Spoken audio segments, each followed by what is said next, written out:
recently having a conversation with my dad, who is a developer in the early 90s when the internet was just getting started and people thought it was kind of just going to be this fad. And I was asking him and picking his brain about what he thought the future of work was going to be like, because I have and had all kinds of ideas about what I thought the future of work would be like if AI starts to really replace everything. And I just wanted to share some perspective from that conversation that I haven't really seen anywhere else, and I think it's very important if you're in the workforce or if you're concerned about AI taking all the jobs. We all know that ChatGPT's release in 2022 completely shook up the world and changed the landscape of what the internet looks like. And as I've been going through the cesspool that is LinkedIn, I've kind of noticed the same phenomenon as we experienced with ChatGPT with Veo 3, which is Google's new AI video generation platform. And it can generate video that is scary similar to real life. In like most cases, unless someone's telling you it's made by AI, you can't really tell that it's made by AI. And this is freaking a lot of people out, and rightfully so. If it can replace Hollywood, like what else is it going to be able to replace? And how did we get here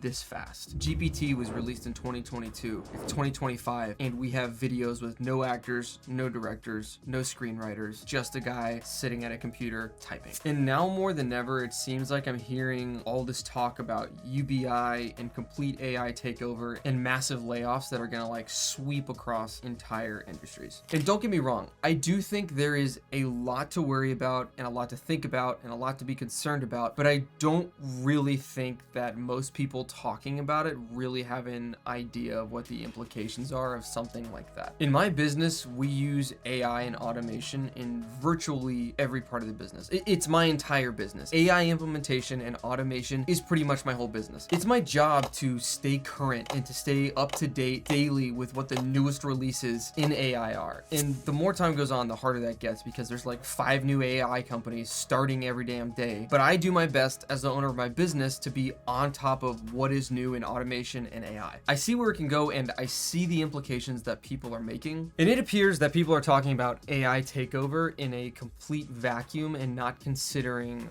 really important factors that they should be considering. It seems like the prominent theories out there fall mostly towards society going to UBI, and some people kind of veering towards society's going to go to complete and utter regulation and domination by the government, which is going to control all the AI. So let's talk about what both of those things mean. So if you haven't heard of UBI before, it stands for Universal Basic Income. And it stems from the idea that AI and automation will replace so many jobs at such a fast rate that the general public will require a baseline livable income to be paid to them by the government. Essentially, everyone gets paid around the same amount and has enough to live. Now, look, I don't think any rational person thinks AI and automation is going to replace 100% of America's workforce. Last I checked, the total workforce in the United States is around 168 million people. And replacing even 30% of that workforce is going to generate 50 million unemployed individuals. These are 50 million people that are laid off and cannot find another job. So we'll consider them permanently fired. And it's reasonable to be terrified by 50 million permanently fired people that will go up every year if this trend continues. So in this UBI example,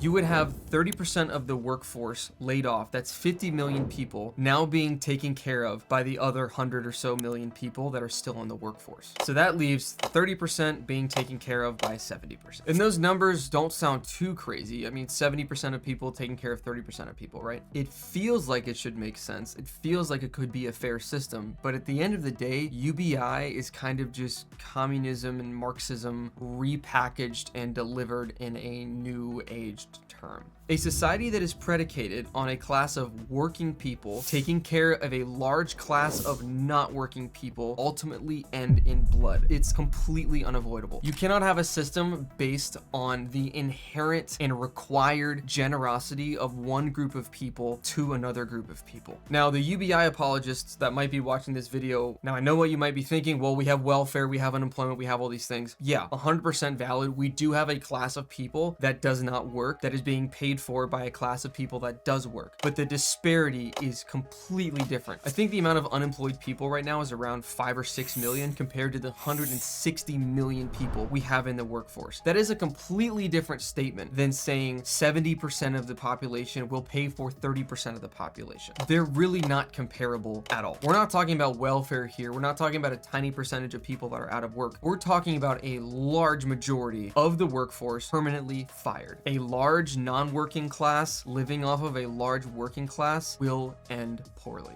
Now, the other terrifying and equally undesirable option is complete government control and regulation of all AI systems and all AI usage. The government decides where you can apply AI, how much you can use AI, who can use AI, what you can use AI for, what jobs you're allowed to replace with AI, what jobs you're not allowed to replace with AI, and so on and so forth. They have every say about everything when it comes to AI and autonomous systems that could replace people's jobs. You want to talk about tyranny? Nothing will create the most tyrannical government we've ever seen in the world like a system that gives all the AI control to a central government. Now, both options sound pretty grim, and to be honest, they are. You have UBI that puts everyone on the same playing field and gives everyone the same salary and just kind of resorts to a communist state, or we have complete and utter government control and a completely and utterly tyrannical government. Both kind of end in the same way. And I didn't really see a third option until I really talked through this with my dad. Here's a few things you might want to consider that you probably aren't seeing on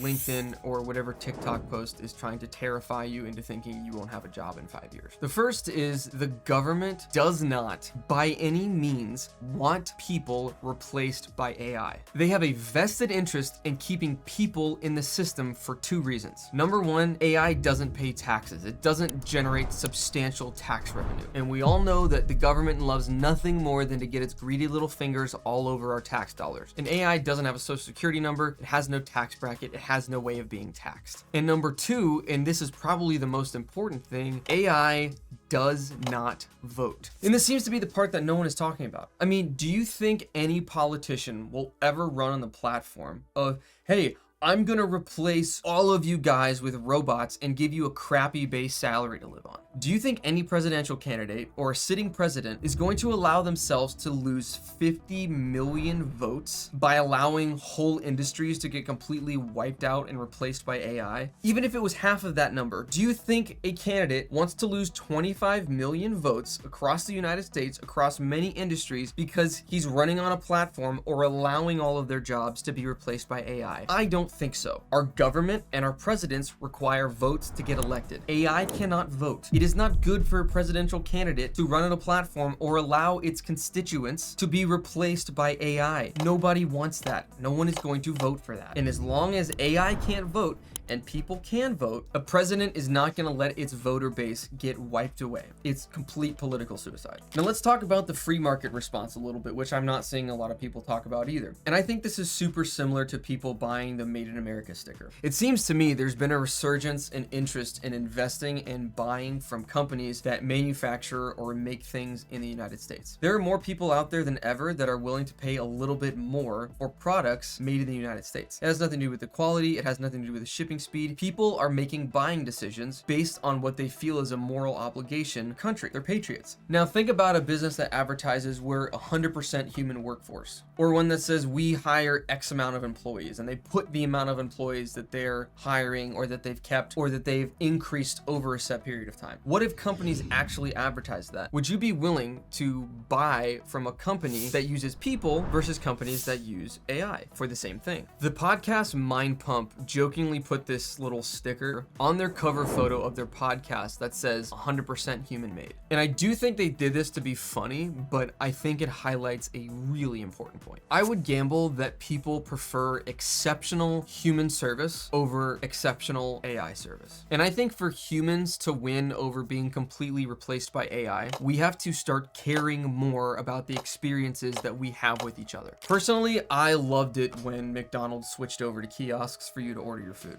Would I rather have some guy with AirPods in who can't make eye contact with me and a crappy attitude take my order and mess it up? Or would I rather do it with a machine? I 100% would rather do it with a machine. Would I rather have a 10-second conversation with someone about how their day was before I order my food? Yeah, absolutely I would. There is no question that I would rather associate with people with real personalities who share human experience than robots. But this is going to require us as a whole, as a society, to care about service more, to care about human interaction more, to care more about how we talk to each other in public, how people that don't know each other interact at Walmart.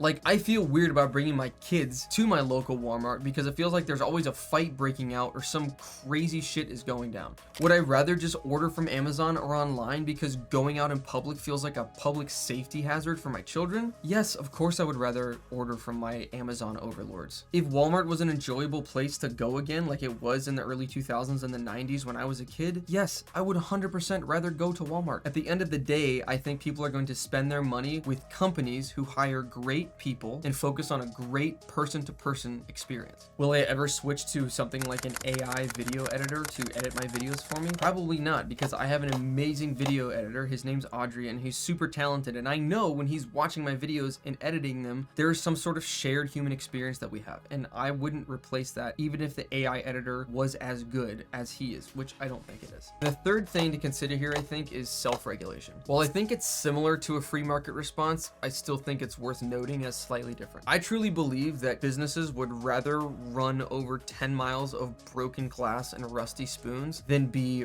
regulated or mandated or audited by the US government. I think AI companies and businesses in general would be so fast to self-regulate because I think they would rather be able to play by some of their own rules than to give all the controls to the government and let the government make the rules about how we're allowed to use AI. And I think we could see companies really advertising how human first they are. We should learn from Duolingo's dog water marketing campaign about being an AI first company and bragging about how many jobs they replaced with AI. How well did that go for them? Not well. They ran a whole campaign about how AI forward they were and completely alienated all of their audience who are all hard working people that care about other people and don't want to see themselves replaced by AI. What on earth were they thinking? And I think that is the exact response that most of America is going to have if companies start laying off 30-40% of their workforce. And I think companies will think twice about doing it so blatantly that the government has to get involved, because my bet is that companies would rather do anything than be regulated by the government. And at the end of the day, nothing is going to take away our desires and our urges as humans to want to connect with each other. It doesn't matter how good Gemini or OpenAI's ChatGPT, we're still going to want to go to a gym to exercise. We're still going to want to go to jujitsu or taekwondo or whatever it is martial art that we're learning. We still want to have experiences with people. Now, will the work landscape look completely different? Yeah, I think so. Will there be a lot less tech jobs? Absolutely. Will our economy move towards more of an experience economy where more businesses and more money moves in experiences? I 100% think so. I think right now, if you have a successful restaurant or gym business or rock climbing business or whatever business it is that is centered around people aggregating and socializing with each other, I think that's the way companies win. And I don't think those jobs are ever going to be replaced by AI, no matter how good they get. Let me know if you think I'm wrong in the comments or if there's something I'm not considering here. I would love to hear your thoughts. I do think AI has the potential to replace most of the workforce, but I don't think we as humans would ever allow that to happen to each other. And if you think I'm wrong, I'd love to know.